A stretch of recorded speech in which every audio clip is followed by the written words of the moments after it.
So I just wanted to start by getting this off my chest. My name is Joey, and I'm preaching a sermon on joy. I don't know if that was intentional, but that's the way that it worked out. So this is a picture of Ruben Pardo. Ruben Pardo.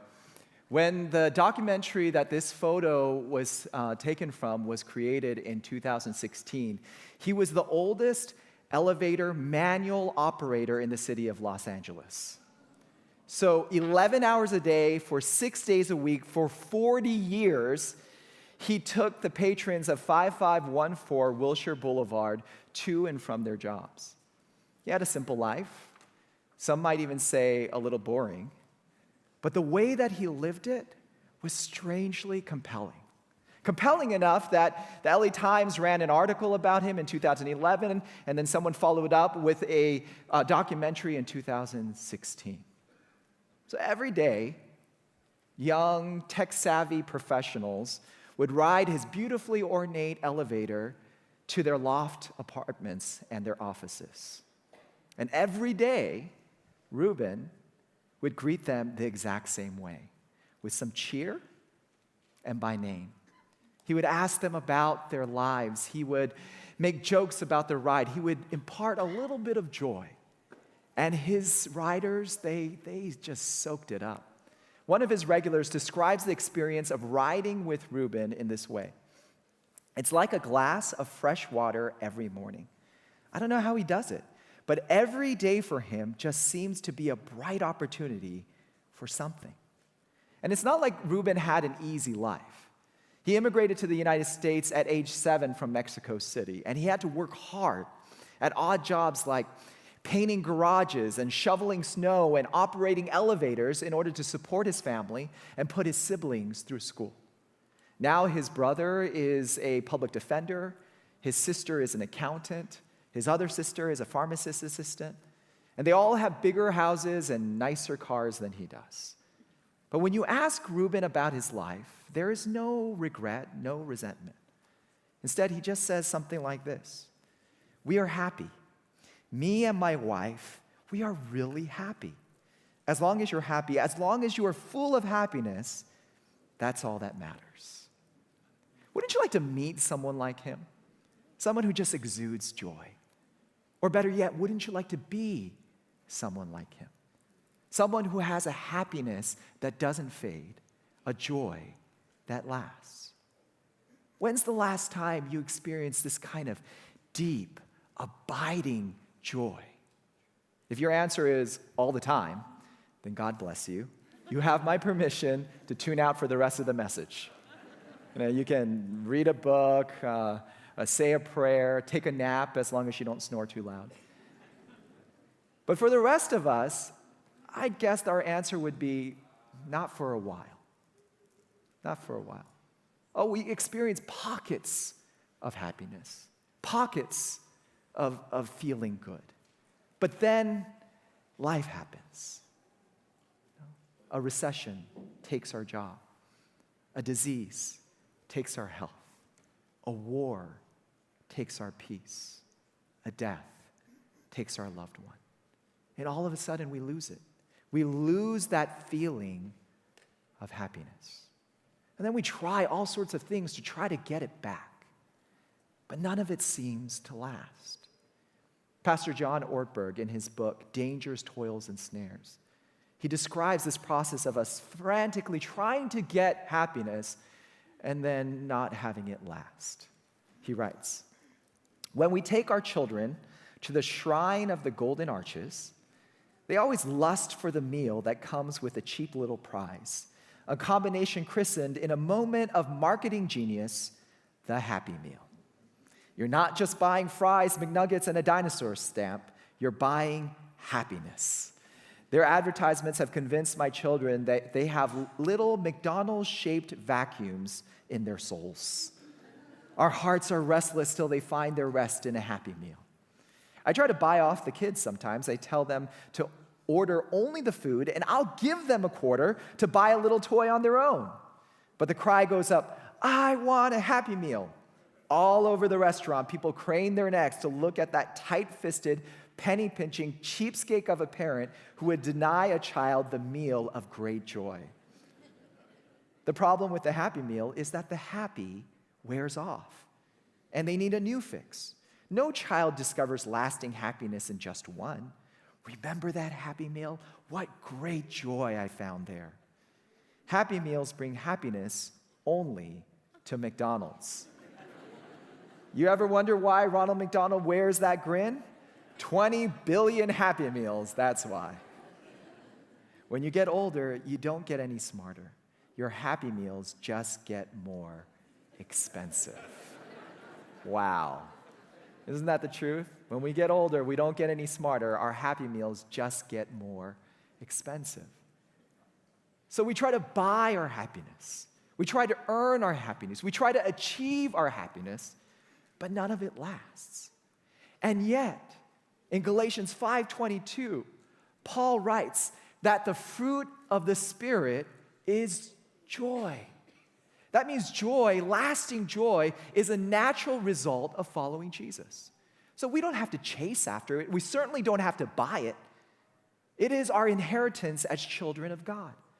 God's intention for his children is for us to have lasting joy. So how do we get that?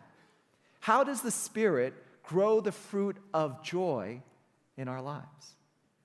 Well, like Pastor Randy shared last week, when it comes to the fruits, it's all about the roots, right?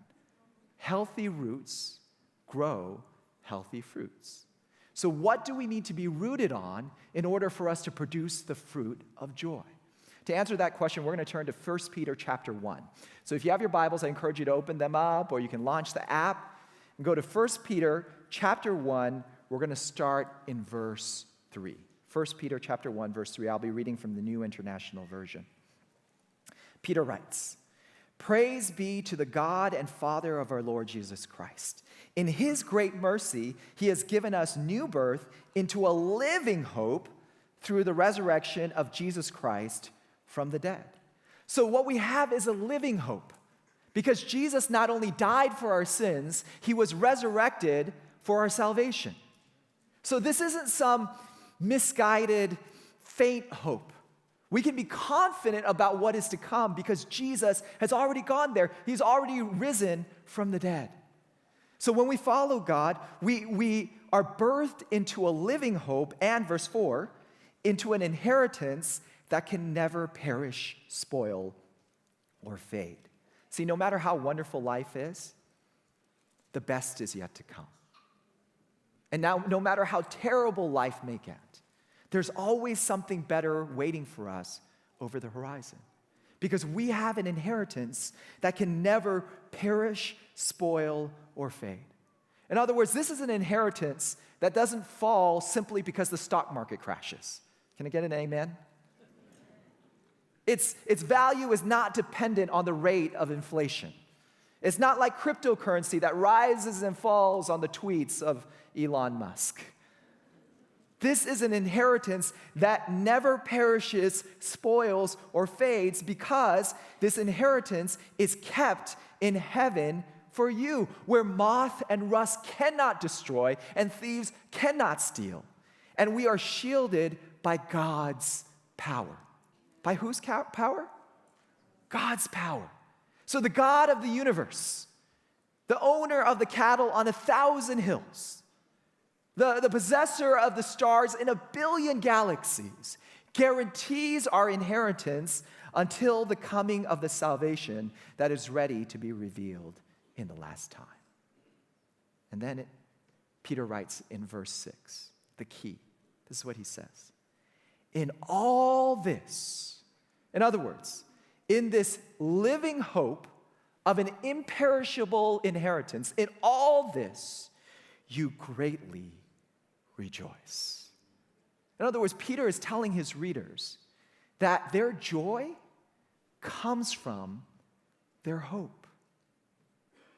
Lasting joy is rooted in living hope. Can I say that again? Lasting joy is rooted in living hope. And that is so crucial, Because that's what separates the experience of joy from the feeling of happiness. Our feelings of happiness are often dependent on what's happening to me right now. So if I get an A, I'm happy. But if I get an F, I'm not. If I get a promotion, I'm happy. But if I get fired, I'm not. If I guess the wordle, come on now, in 2 words, I'm happy. But if I can't guess it in 6, some of you understand my pain, I'm not. See, our happiness, our feeling of happiness is often dependent on what's happening to me right now. And that's why it's so fleeting, because it's rooted on the shifting sand of our circumstances.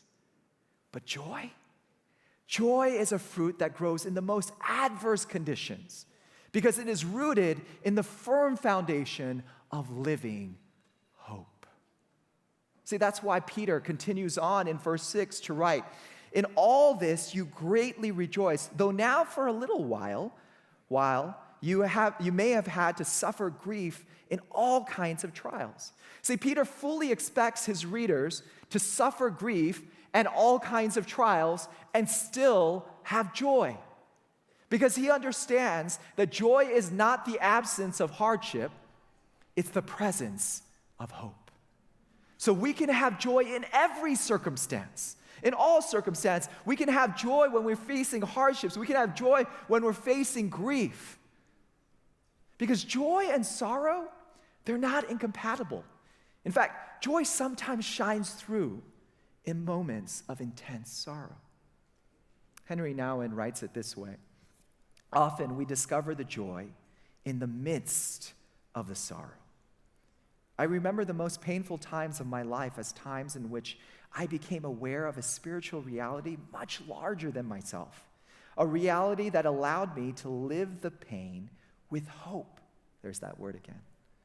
"I dare even to say, my grief was the place where I found my joy." Have you ever experienced that before? That your grief was the place where you found your joy? I have.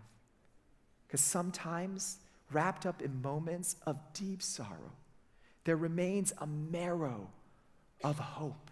And it feeds life-giving joy and pushes back the flood of despair. The joy of the Lord becomes our strength. And the longer I live, the more I realize how broken our world really is. When I was a fairly naive 22-year-old youth pastor, I thought ministry was all about just hanging out with the kids, having Bible studies together, playing basketball together on Sundays, going on mission trips together. And it was a lot of fun, I'm not going to lie. Sometimes I miss those days. But it wasn't long until I started to experience the brokenness that is present in every single one of our lives. A youth member struggling with addiction, a family confronting abuse, a parent dealing with loss. I think one of my most difficult moments early on in my ministry was attending the funeral of a former youth member who had been killed in a car accident. He wasn't even 21 years old. That funeral was tough. If I close my eyes, I can still hear the raw anguish in his parents' cries. It was like somebody had grabbed our hearts and was just twisting them.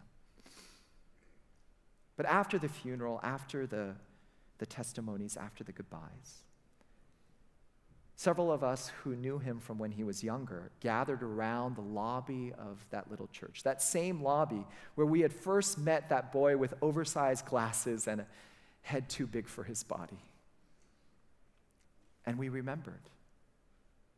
We remembered his insatiable curiosity. We remembered his vigor for life. We remembered his infectious smile. We remembered and we cried, but we also laughed Because as difficult as it was to say goodbye, we knew that that goodbye was not forever. So wrapped up in that moment of deep sorrow was a marrow of living hope, of resurrected hope, and it fed our joy. So we wept, but we did not weep like those who have no hope. Because as the psalmist writes, weeping may endure for a night, but joy cometh in the morning. And that's why James, the Apostle James, can write, consider it pure joy, my brothers and sisters, whenever you face trials of many kinds. That's why Paul can write to the Corinthian Christians, in all our troubles, my joy knows no bounds, because their joy was not dependent on the absence of hardship, but on the presence of hope. They understood that lasting joy comes from living hope. So if we want to experience lasting joy, we also must focus on living hope. I love how Pastor Stephen Furtick puts this. He says, joy is a point of view. Joy is a way of looking at things. Joy is a focus before it's a feeling. Can I say that again? Joy is a focus before it's a feeling. Joy is not always a feeling. So when James tells us to consider it pure joy whenever you face trials of many kinds, he isn't telling his readers to feel excited, to feel happy about the trials that are coming. I mean, that would be ridiculous. Nobody walks around and says, oh, I can't wait for my family and friends to betray me. Oh, it makes me so happy when someone curses me out and gives me the finger, right? You know? Which finger did you think I was going to give you? Nobody says that. Nobody says that. That's not what James means when he says, consider it pure joy. Because our joy does not come from the trials, it comes from hope. Lasting joy is rooted in what? Living hope. Living hope. It's because I know what follows the trials that I can have joy in the midst of it. You understand that there's a big difference between going through a trial with a guaranteed good outcome and going through a trial with no guarantees. It's like the difference between riding a roller coaster and an out-of-control train, right? Any roller coaster fans here? Anybody like riding roller coasters? Okay, there's some of you, yeah. I love riding roller coasters. When I go to Magic Mountain, my favorite roller coasters there are X2 and Goliath. Yeah, really thrilling. But every time I get on those roller coasters, I know I'm going to survive, right? Some of you are shaking your heads no. I'll tell you what I tell my wife. Millions of people have ridden those roller coasters and they're fine. But if I get on a high-speed train and it loses its brakes, if I get on an airplane and it loses its engines, that's real fear. Because I have no idea what's going to happen. There's no guarantees. That's why you'll find plenty of people on a roller coaster laughing and cheering, but you'll never find anybody on a crashing plane going, whee, look, Ma, no hands. See, that's the difference that guaranteed hope makes. It enables us to have joy in every circumstance. That's why joy is a focus before it's a feeling. Because when we focus on the living hope, we eventually get the feeling of happiness. So let me ask you this afternoon, what do you focus on? Where's our focus? I'll tell you, most people focus on what we don't have, right? We walk around life doing this, constantly looking around for what we don't have, that other people have, that we want, right? And it's painful and a little bit dizzying. Imagine what that does to your souls. See, comparison destroys our joy because it undermines our hope. So what are we focusing on? Are we focusing on things that build our hope or destroy it? Let's go back to that roller coaster. There's only two types of people who ever ride roller coasters. Those who are excited to ride, and those who are forced to ride by those who are excited to ride. Right? Only two. And as soon as they get on, you can tell which camp they belong to. Right? Those who are excited to ride are like, those who are forced to ride are like, right? So what's the difference between those two groups of people? Isn't it their focus? One is focused on the fun, the other is focused on the fear. One is focused on the blessing, the other is focused on the burden. They're obsessing with everything that could possibly go wrong. Oh, what if the safety harness breaks? What if I'm stuck upside down? What if the roller coaster falls off its tracks? Am I channeling any of your thoughts right now? And because we think those things, it undermines our hope. So if we want to be rooted on living hope, we have to focus on those things that build our hope instead of destroy it. Focus on the blessings rather than the burdens. And that's why throughout Scripture, God encourages us to give thanks. Not because He needs to hear our thanks, but because we do. We need daily, almost hourly reminders that the roller coaster of life is safe with God as our engineer. That the ups and downs, the twists and turns, they all lead to a guaranteed good destination. That weeping may endure for a night, but joy cometh in the morning. So take the time to give thanks, to count your blessings. A psychologist by the name of Bob Emmons performed a study on the impact of gratitude on people. So he had his participants just do one thing: to count their blessings by writing them down in a journal every night. And what he discovered was, just by doing that one simple thing, participants were healthier, both emotionally and physically, just because they counted their blessings.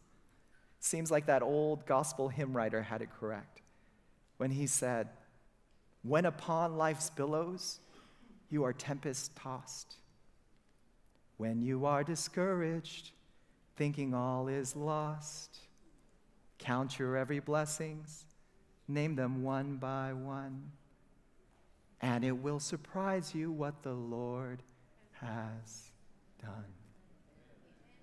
Count your blessings. Dr. Jamie Aten is a cancer survivor and a researcher who has examined the effect of trauma on people. And he encourages trauma survivors to do something very similar, to make meaning of their experiences. This is from an article in the Washington Post. He writes, "Most of us operate from what some researchers refer to as a just worldview.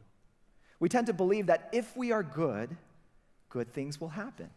It's difficult then to make meaning when bad things happen to us.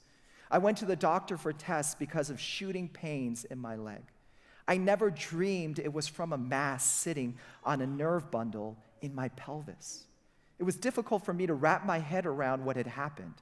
Thoughts like, wasn't I a good person? Plagued me.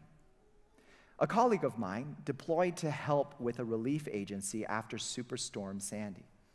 And she met a man whose roof had been blown away by gale-strength winds. This man surprised the relief team with an optimistic quip. Sometimes you have to lose the roof, he said, to see the stars. There is a man who knows how to find meaning in loss. My colleagues and I have interviewed and surveyed disaster survivors about their view of God in the wake of catastrophe. We have found that you can have two people who go through almost identical losses, with one believing God saved them, while the other believes God is punishing them. Remember, they went through the same disaster. But in the forthcoming volume of Psychology of Religion and Spirituality, we found that the person who doesn't find positive meaning is likely to struggle a great deal more. I encourage you, even in the worst moments, look for the stars." So look for the stars. Count your blessings, not your burdens, because that's how we root ourselves in living hope. We live in a time when people are so concerned with finding joy that they are willing to quit their jobs, leave their spouses, break up their families just to feel happy. Because we think if we can just find the right circumstances, you know?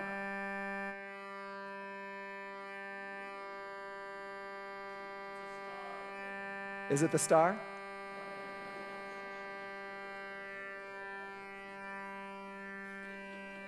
I guess I should go on, huh? We think that if we can just find the right circumstances, if we can just find the right place to work, if we can just find the right spouse, if we can just find the right friends, you know, if we can just have the right house, if we can just have the right car, if we could just have the right vacation, if we could just earn the right degree, if we could just earn the right paycheck, then we'll be happy. Not realizing that joy does not come from our circumstances. It is not a function of a pain-free, problem-free life. Joy is not dependent on the absence of hardship, but on the presence of hope. Lasting joy is rooted in living hope. So we can have joy in any circumstance, as long as we take the time to focus on those things that build our hope instead of destroy it. So, count your blessings. Look for the stars. And let God's living hope bring you lasting joy. Let's pray. Good and gracious God, we want to thank you for reminding us that you are a God of blessing. You are a God of joy.